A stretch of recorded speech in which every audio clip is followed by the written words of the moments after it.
Hello, hello, hello, hello, hello, everyone.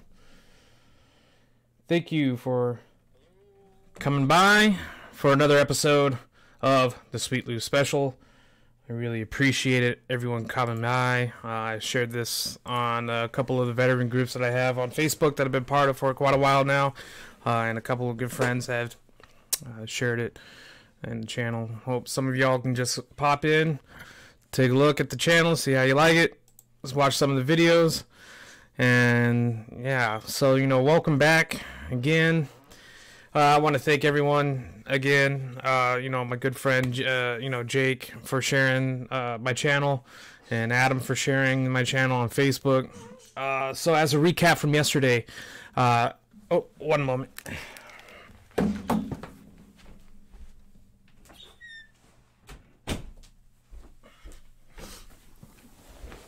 All right, so as a recap from yesterday, so we had talked about my stance on abortion, and my feelings about that, and what I think about how it's going to be promoting a society to have careless, carefree sex, and that basically everyone else is going to have to pay for them to fix their screw up. And I don't think that that is a correct way to look at society and how we should build society.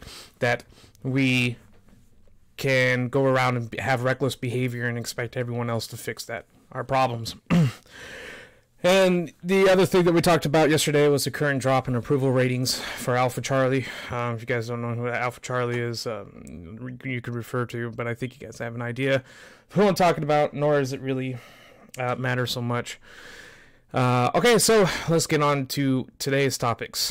One thing that I wanted to talk about since late last week, as everyone may be or may not be aware of the current situation with the Connecticut Supreme Court, basically saying that people are allowed to sue Remington and blame them for the shooting at Sandy Hook. So that's very, very powerful, and it's to me it's very, very wrong. I don't agree with it at all. Obviously, it had to go through its proper court channels of going to local courts, district court, whatever, and all the way up to the state Supreme Court. And it's just, I know a few people have been talking about it. It's been also been shared in the veterans groups that I'm in. It's very, because a lot of the veterans that are in the veteran groups I'm a part of, they're all pro-gun, pro-Second Amendment, and well, most of them, I would say at least. So it's, a very high topic, and a hot topic, and it's something that it's just one more thing to attack the community that decides to own and carry firearms legally. And I think it's just going to be another step towards, that destruction of that kind of mentality of owning weapons and firearms. So, it's a very sensitive thing. And again, my strong stance is I don't agree with it.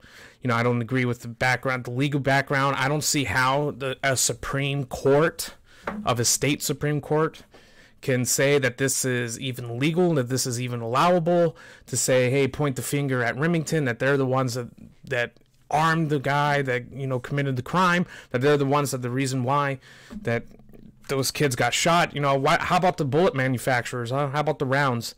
But honestly, the gun doesn't kill them, the round does. The round going through the body, and then semantics here, and I find it very wrong. So, and again, it goes back to, as I've said before, that we as people, we don't want to take personal responsibility. We don't like to think that we have the shortcomings, that we did something wrong. So what we are quick to do, always to do, is that we point the finger at someone else. We always point the finger and blame and say that this is the reason why. And we don't want to give them personal accountability for their actions, which is wrong.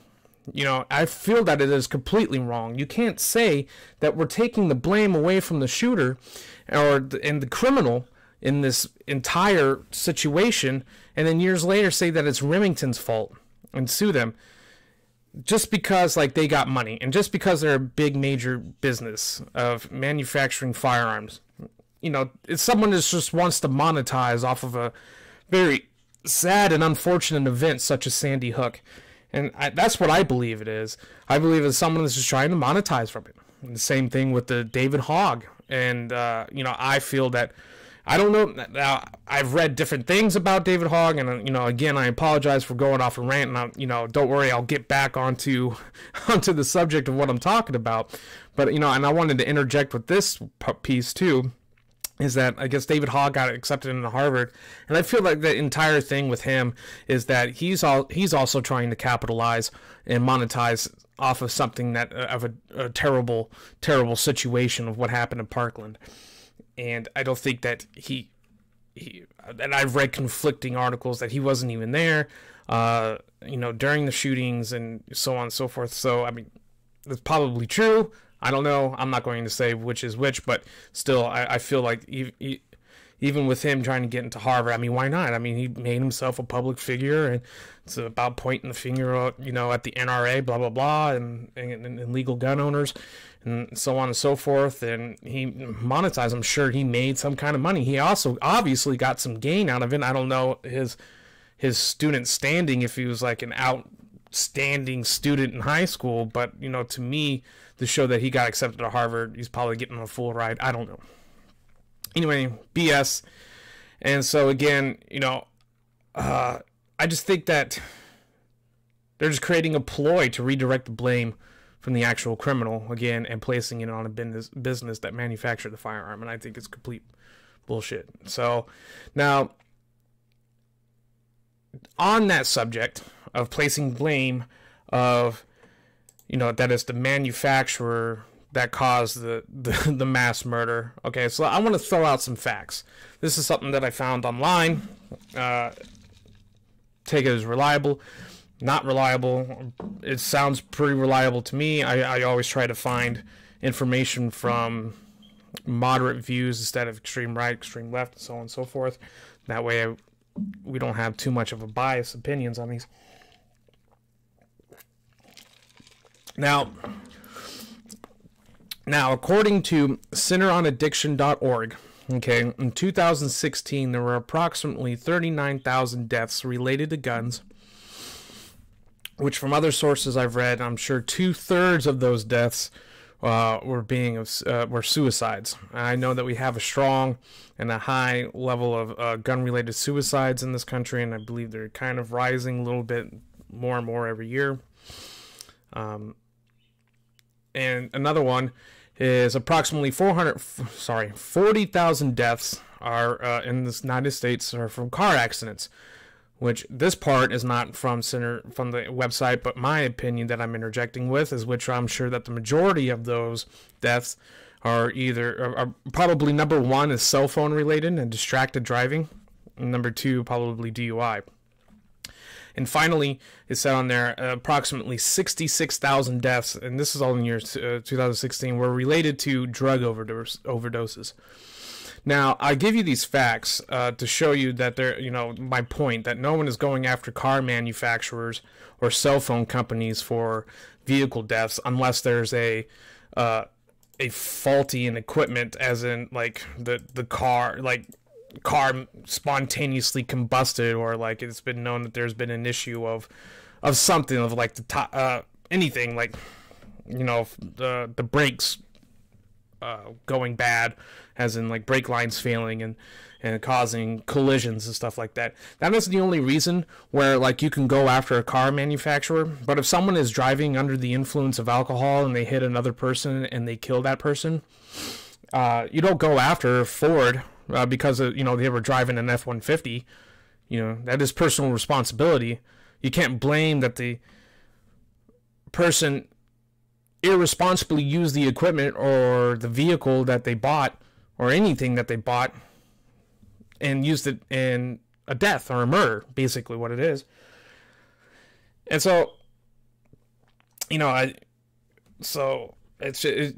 why go after Remington? Why go after the manufacturer of the weapons? It doesn't make any sense. And another thing is that, with drug overdoses, I mean, you don't see too many people going out and saying like, hey, the manufacturer of Oxycontin or Dilaudid, is at fault for all the deaths and overdoses, because there's a a line of opioid epidemic going on in the United States where people are getting overprescribed of medication by doctors, and they're getting hooked on these pain meds.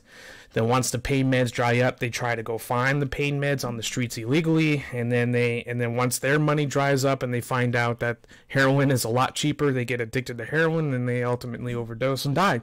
Or they can overdose on the prescription pills too and die from that, from overuse. So, like, we don't go after the manufacturers of OxyContin or any of those opioid-based medications and say, like, oh, well, you're the reason why. Though, granted, they have tried going after the manufacturer of OxyContin, saying that they are the ones that are responsible for the beginning of, like, the opioid epidemic here in the United States. And I will give them that I have read that they have tried, people have tried in organizations. But there has been nothing that I've read where a state Supreme Court has said, give the green light of, yeah, sue them. Because there's other people that are involved in that entire process of the opioid epidemic. And I believe that the number one reason is, well, not the number one reason, because I do feel that the pharmaceutical companies do have some leeway, and I mean, not leeway, but have some, like, you know, strong influence into, obviously, the opioid epidemic, as in they try to promote their product with doctors. So I can see on how that can be, but you know, like, go after the, I mean, like, do you go after the doctors? Some do. Sometimes, yeah. I mean, there was the Michael Jackson thing with his doctor, and he was convicted. So that happens. But ultimately, it comes down to the personal responsibility of the user, because, you know, they have to identify that, hey, this is something that's, you know, that's going out of control.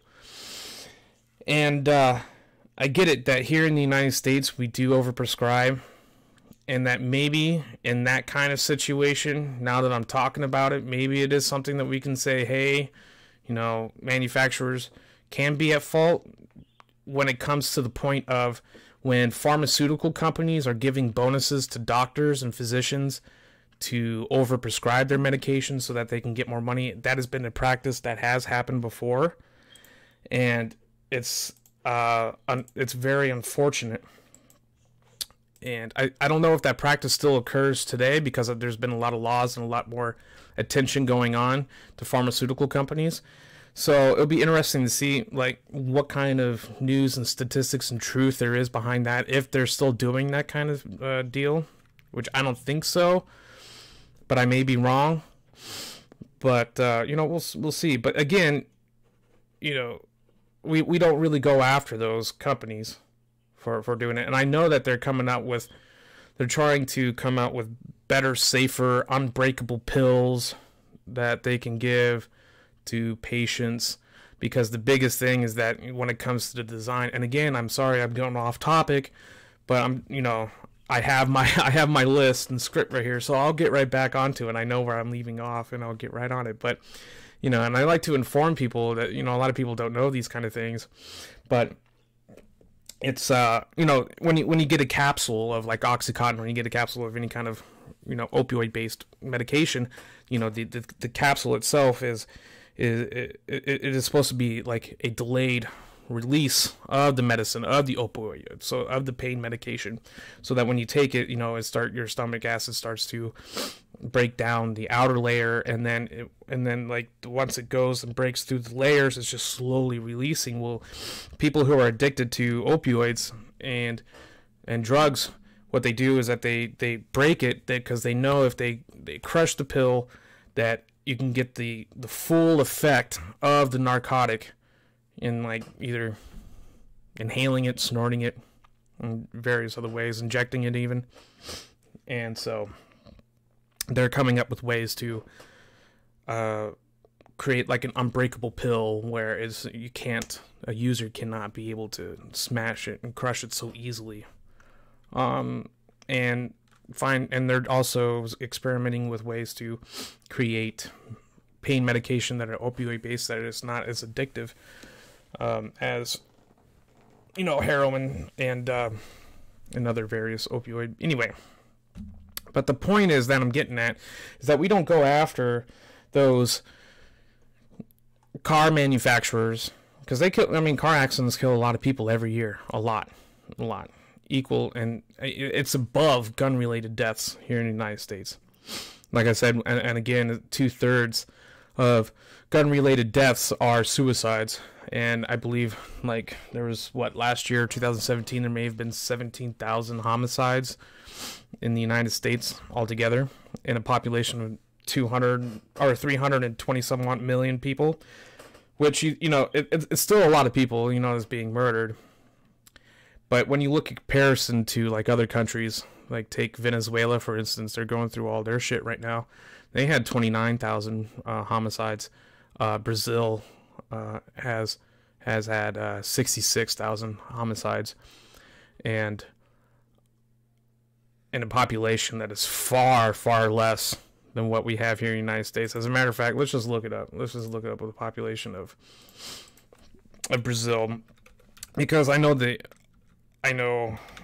the homicide rate in Brazil is just out there. Okay, so they have 209 million. So they have, 120 somewhat million less people than we do here in the United States, but yet they have, 4 times more the murder rate. So it's still high, and I know that the president, the recent elected president out there in Brazil, he's trying to create a law to allow his citizens to be more armed, because they have a very socialistic view of gun ownership out there, and it's only like elite groups are allowed to have a license to carry a firearm, which, i.e., like, probably people of money and law enforcement. And those lucky few that are normal citizens that do have a license to carry a firearm in their country, they can't even carry it outside their house. So there's a lot of rules. So and so the president out there, he's trying to say, hey, let's relax on the gun laws, and obviously he's a more right leader, and so that people could defend themselves, because the rate of just murders, of gun-related murders in Brazil is just insane. And other South American countries are just like that too. Venezuela is pretty high. And because no one can have guns out there except for the state, which is the government. So it's unfortunate. And everyone knows about their socialistic views and how their economy's crashing, and it's just everything's just going up shit creek.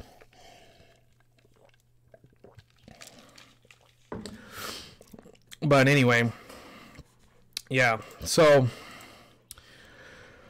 okay, but, yeah, so like I said, no Supreme Court has really gone after the drug companies, and so, I'll go back and say that the only way that Remington, or any kind of manufacturer, again, that should be at fault, and this goes into law of, what is it, the corporate law or something like that. Anyway, there's like a level of law where, you can sue a manufacturer in 2 different instances. If there's an instance of where the assembly of the product is been put together wrong by the manufacturer, and it causes a catastrophic malfunction of some sort where it causes injury or death, then they could be set at fault. Or if there is a malfunction in the manufacturing equipment that causes someone to have for injury or death. And so to really say and again, I don't know how the Supreme Court in Connecticut doesn't see that and say oh, well, they supplied the weapon, it's like saying that that Remington forced their weapon into the hands of the killer and the murderer. And told him, hey, do this, and planned it for him, when that wasn't the case, obviously. And it's just ridiculous.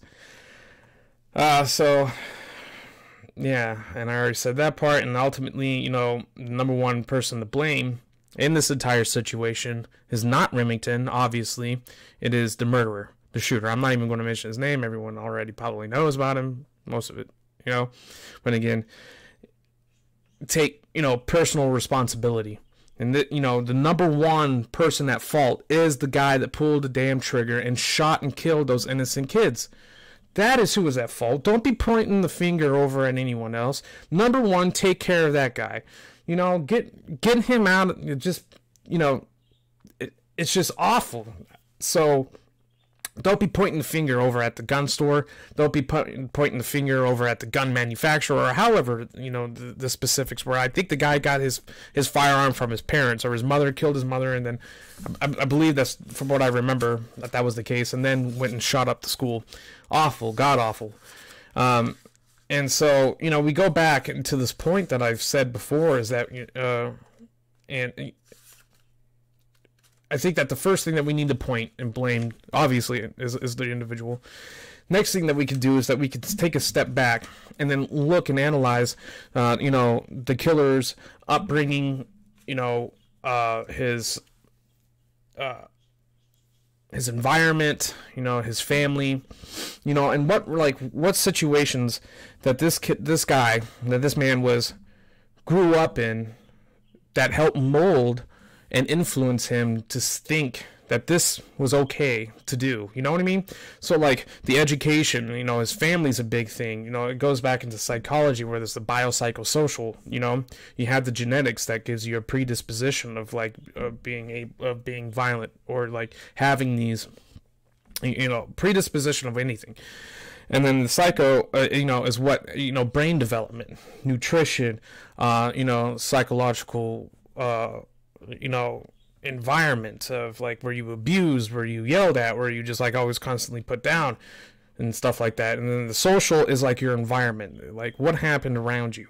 Were your parents abusive? Were you not really all that great in school? Do you have, like, prior history of violence, blah blah blah? So these are, like, all three factors that really mold around to, like, influence a person to become who they are, and and their behaviors. So that is, like, the number two thing to point a finger at, is, like, say, hey, what happened in our society, and what happened in his community, and what happened in his upbringing to make him think that this was okay.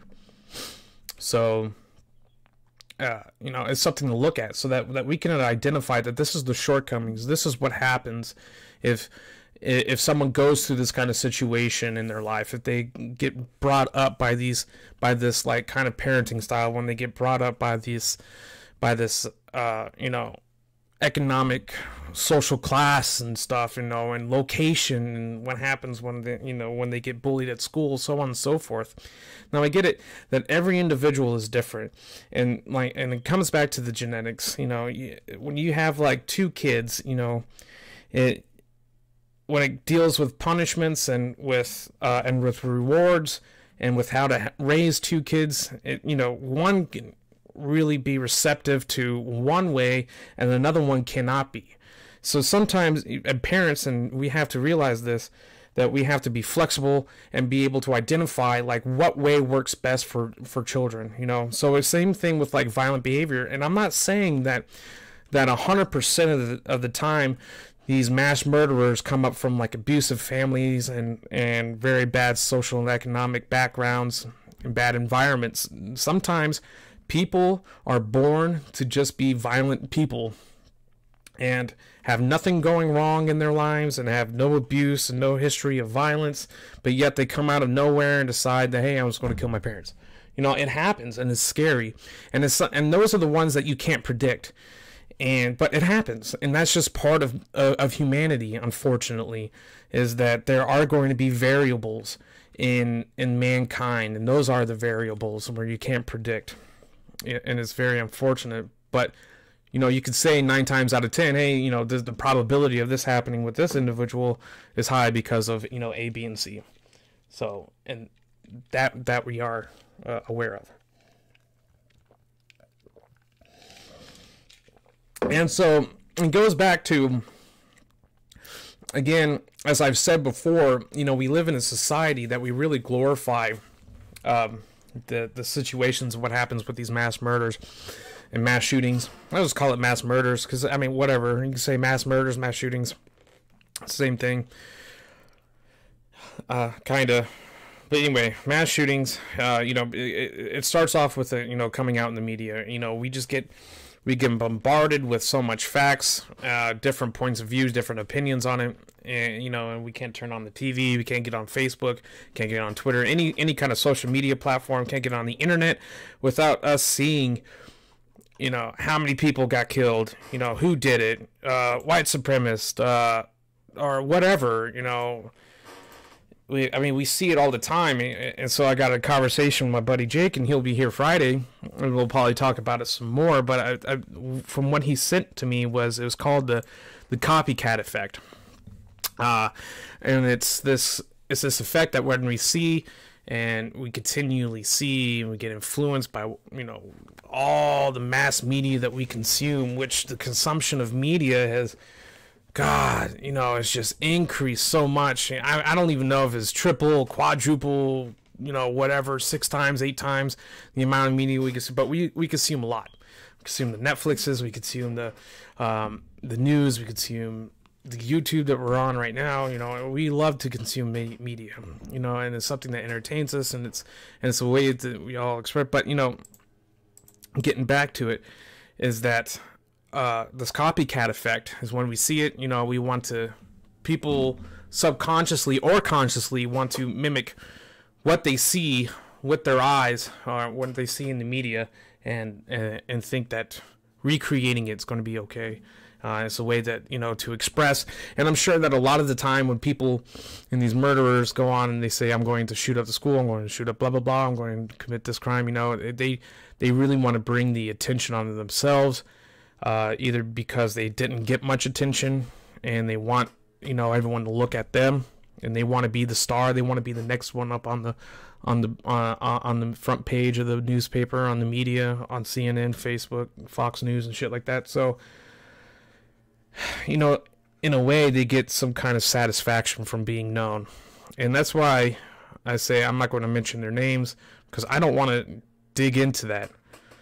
And again, I know you might view what I'm saying right now as kind of hypocritical because I'm talking about it, but I'm not really going in depth about how they did it, how many people were killed.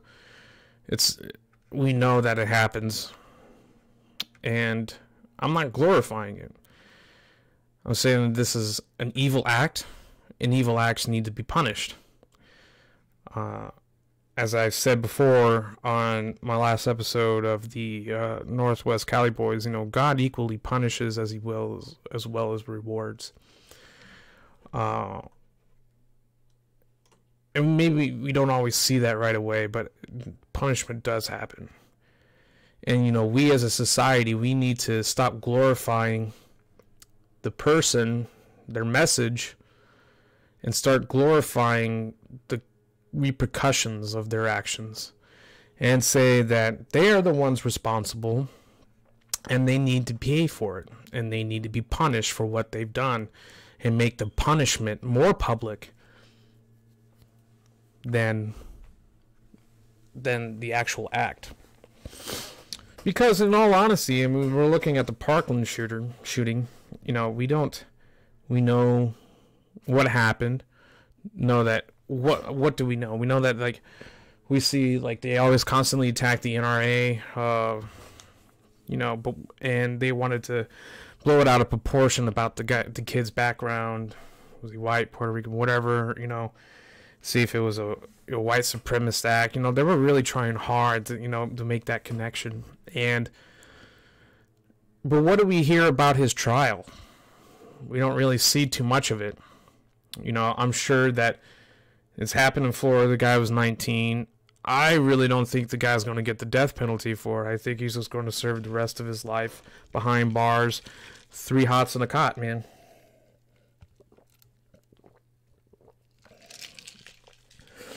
And I think that's quite unfortunate.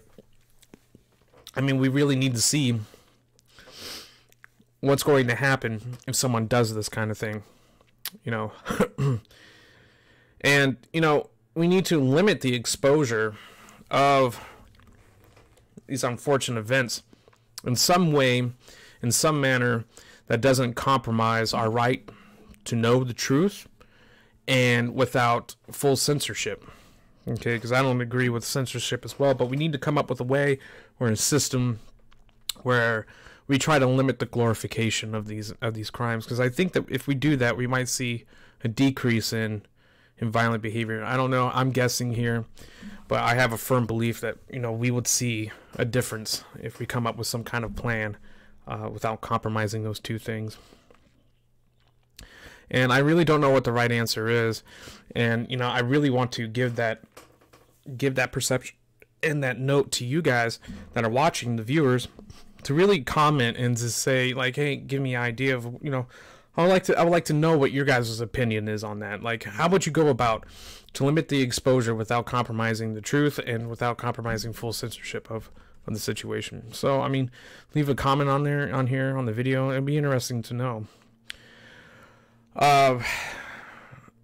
So to go about on the repercussions now, and what I'm about to say, this may seem a little bit extreme to some viewers, but it's something that I feel very strongly about, and I have a very strong opinion about, is that, and it involves the death penalty. Okay, now there are people in the prison system that will serve no positive purpose in American society. We have to admit that there are people that, if released, they will serve no positive role at all. They probably won't find a job. They'll just get on drugs, or they'll, you know, openly admit that they'll harm or kill another person. You know, and so those people, you know, and I think that those that are extremely violent, obviously violent, without a reasonable doubt that they are murderers and that they go into prison and they continue to murder or harm other people, that you know, they should be put to death by the state.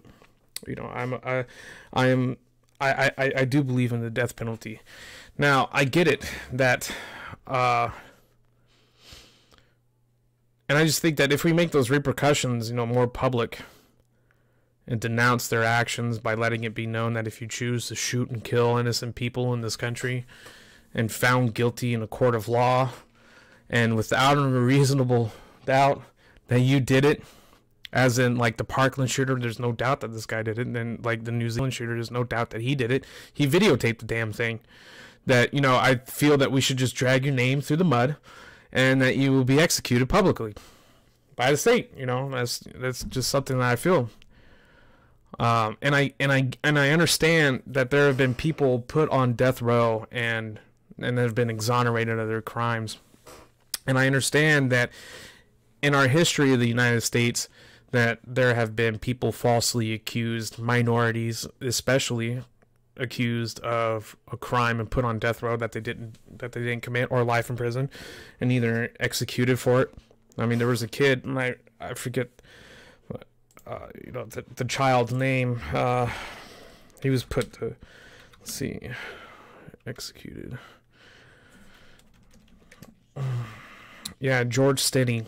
You know, and this kid was only 14 years old and put to death by electric chair in 1944. You know, and he was convicted of first-degree murder, which, you know, he probably didn't even do. I don't know the background of the crime, but he was vacated. His conviction was vacated in 2014. Yeah, so it was vacated. So it was found that he didn't do it. And, you know, that was just about the background of racism in the United States. You know, they killed a 14-year-old kid, basically.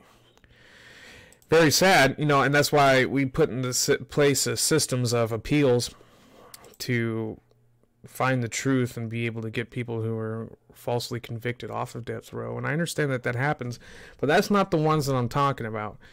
I mean, I'm talking about the ones where multiple witnesses can point the finger and say that this is the guy, you know, and say, you know, and put this guy on the express lane. The Parkland shooter, I don't think that he's going to serve any purpose in society.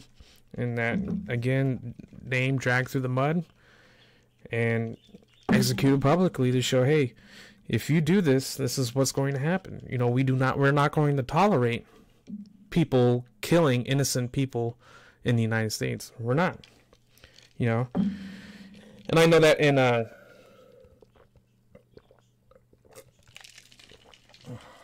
in Sacramento right now, they're going through big protests. And I've seen a couple videos of the town hall, city council meetings that they have with the people, and the people are pissed. People are pissed that Stefan, I believe it's, oh boy. And I want to get his name right because I don't, he's the victim. And again, I don't know the exact, Stefan Clark, the exact reasoning behind the shooting. Basically what happened in black and white was that a guy was shot in his own backyard by the police, and from what I've read before is that he went through, he was being chased by the police, and that they thought he broke into someone's house, and it ended up being his grandmother's house. I really don't know the specifics on it, and I can read up about it later. Let's see here, because I don't want to get an extreme left or an extreme right view. I want to get the truth of what happened. It says the officers were pursuing Clark because he had allegedly been breaking windows. When they confronted the unarmed Clark, he sprinted from the police.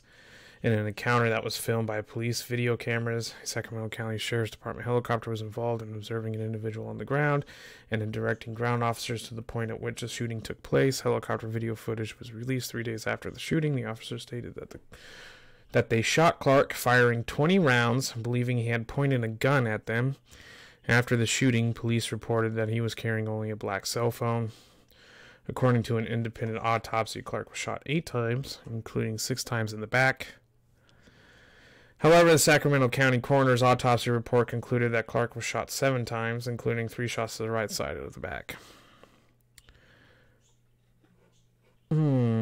So, you know, very, very unfortunate. Anyway, what I'm getting at is that, you know, the people of Sacramento are pissed off. And they're going at these city council meetings, and they're swearing at the city council members and the mayor, blaming them. And you know, that is a community that's really coming together, that's saying, hey, this is the injustice, you know, we want justice. And I don't think that if this comes to be true, that, you know, the people really should not give up on it. And it's the same thing that we need to do with these murderers. You know, we need to come together, and that we need to demand justice for the Parkland shooter. We need to demand justice for all these mass killings, and really let it be known, hey, you know, hang them, man. You know, it's you know, again, it's going to serve no purpose, man. It's going to be serving no purpose.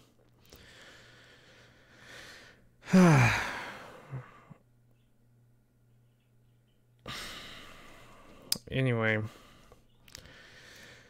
because, you know, I mean, for many, many years during the existence of mankind, you know, public hangings were a thing where people gather, talk about their families, and, you know, have a conversation, and then watch a murderer get hanged and go home. You know, and I'm sure that there was a lot that probably did not deserve it.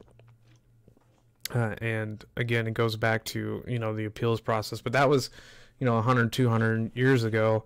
Now we're in a time where technology's advanced so much, and that our investigative abilities have gotten much better. And again, when it doesn't really apply, when it's without a reasonable doubt, everyone knows that this person committed these mass murders. That, you know, I mean, for Christ's sakes, the people that were involved in the assassination of Lincoln, you know, they were hanged, and you know, they were to let everyone know he was responsible, and it was really to discourage that, you know, that from others committing this acts again. And by the way, just as a piece of information, you know, this was the first execution of a female in the United States, was the Lincoln conspirators. Again, you know, and we'll recap on this part, you know, these are not the fault of the gun manufacturer, that these evil people, and that's what it is, evil people taking these tools and and doing evil things with them. The gun manufacturer is not at fault with it. You know, for these people using their firearms in an act of terror, Like, I mean, do we blame knife manufacturers for the high amount of knife-related murders in London? No. The biggest thing to take from this is personal responsibility. Personal responsibility. Personal responsibility. And through other extenuative circumstances, can we blame others? There's situations, yes. But ultimately, and 100% of anything is personal responsibility. Then we can move on. But in this situation where Remington's at fault for the Sandy Hook shooting, no, absolutely not. And I really, really hope that this entire thing will get appealed to the U.S. Supreme Court and that the situation will get resolved, because it's just absolutely, absolutely ridiculous. It's just stupid. Okay, so we're going to move on to the next point. And I think I've made my statement clear about how I feel about it, about the Remington thing.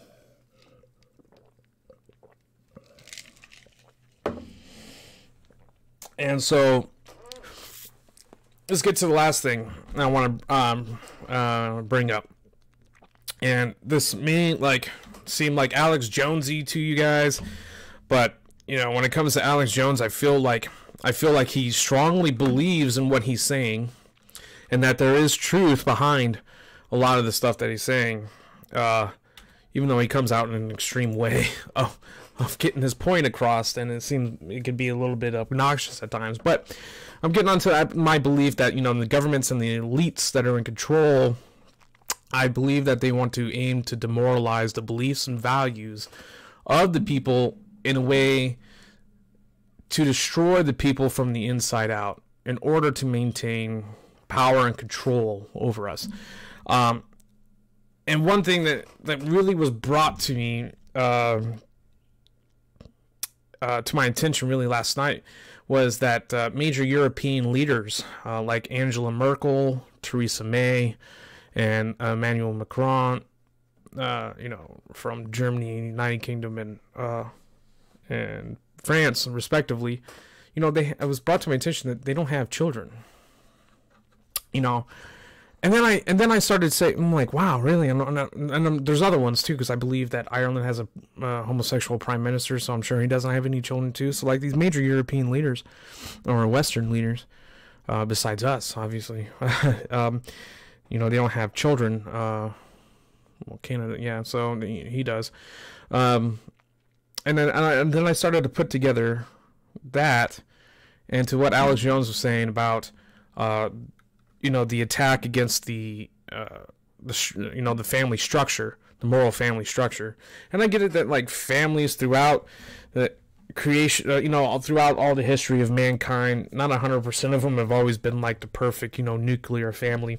And I get that. But there's people that have the moral values of wanting to pass on their genes to create a better future for mankind by having children and passing on their knowledge, their values, their beliefs onto their kids and their name, and moving on to create a better society for the future. I believe that's what the core value of, we all want to have children. There is a natural human animal instinct to procreate and to pass on the best genes that we can onto our children to create better society for the future. And I feel that there is elites and that there are people of power that are trying to demoralize that try to break that down, knowing that these are another core value that a lot of people share and a lot of people have based off of religious beliefs, based off of family beliefs, experience and stuff like that, and that they know that if we break down the moral values of people, they're going to go at each other and we're going to rot and destroy ourselves from the inside out. And so I was connecting that, the European leaders, not these major European leaders that don't have children, thought it was very odd, because it's 3 or 4. I mean, there's I don't have the entire list, but these are just examples, and you can look them up. And whether it's because they believe that they wanted to have they want to really concentrate on their political careers and their careers growing, going through life. I don't know but I have that feeling that this is the reason why. And that, and then I started connecting. The last thing was that this recent spout of Democrats and like the leftists here in the United States and in Europe telling women to not have children because of climate change. And again, and then they started saying, like, why are they attacking the family structure? Conservatives are saying that, and then so like I'm connecting all these things, and I'm like, wow. So like the leaders don't even want to have children, because they want to create that they're being corrupted, and I'm sure that they want to promote all this, for their people to not have children because they want to demoralize the family structure. And it's just crazy, and I'm starting to really put this connection and really think that there is some truth behind this. I mean, there has to be, otherwise even the most facetious things and the most false, the most fictional kind of creations ever, I feel and I believe that there is truth in some way, shape, or form, whether small, a lot, whatever. There is some kind of truth behind it. I really do. No one could create any kind of fictional story without having some kind of life experience or anything that has like any kind of truth in their background that they can implement into fiction. No one can just like create like Frankenstein or some kind of monster without being influenced by something as similar to it prior. You know what I mean? So there has to be like that connection to some kind of truth or some kind of previous experience that is being implemented, even if it is completely BS. I feel that there is some kind of truth behind it. Usually there always is. Or usually there is. I don't know. I might be just blowing smoke out of my ass, but that's the way I think. And I don't believe the bullshit of not having children because of climate change. Now, I do agree that climate change is a thing, okay? And we need to really educate people from getting away from that idea of it being called global warming and start getting into it being called climate change. And I do believe that is a thing, because I do believe in science, obviously. And there is a lot of scientific evidence that support that, and and I agree with it. And that we as a people, and I'm not saying as American people only, but we as a people worldwide need to create better habits and a better society that we limit the destruction of our planet. That I do believe. And you have to understand that America is not the majority of the fault at climate change. A lot of it's from developing countries and China, so anyway, and that could be a different subject later on down the road for a different episode, but again, there has to be an underlying reason behind all this of like trying to destroy the family structure. And I want to ask the viewers and you guys to really please key in with your point of view on this, because I'm very curious about what you guys think the reason is, because I don't think that it is a coincidence that this kind of information has been brought to my attention about the leaders not having the children. I found it very, very weird, very, very strange, because I would think that here in the United States, especially, when we elect a leader of the United States, every single one of them has had, we look at their family structure, we look at their moral standing, and we think, and we really judge based on their leadership, possibility based off of like their family structure. I mean, we all know that President Trump has had children with 3 different women, and and the Obamas, they have the 2 daughters, and we know, I mean, like, we know all the children of like all the presidents that going back and back and back, and and we look at that to be the poster of what the United States stands for. But in Europe, they're starting to get away around that, and they're wanting that to bleed over here. And I feel that is to really to demoralize us, to really, to really break apart our values, and for us to destroy each other from the inside out. That's the way I think it is. I may be completely wrong, maybe out of left field here, but I don't necessarily believe in coincidences so much. And yeah. So I would really like to get your guys' point of view on it. If you watch this, go ahead and leave me a comment. Hey, DM me on, whatever. I would like to know your guys' opinion on this one. Because I have what I think, and I know there's other people that have, maybe we can get a bigger picture of truth here. So, with that, it's going to be the last topic. I want to thank everyone for stopping by, watching my newest episode, episode 3.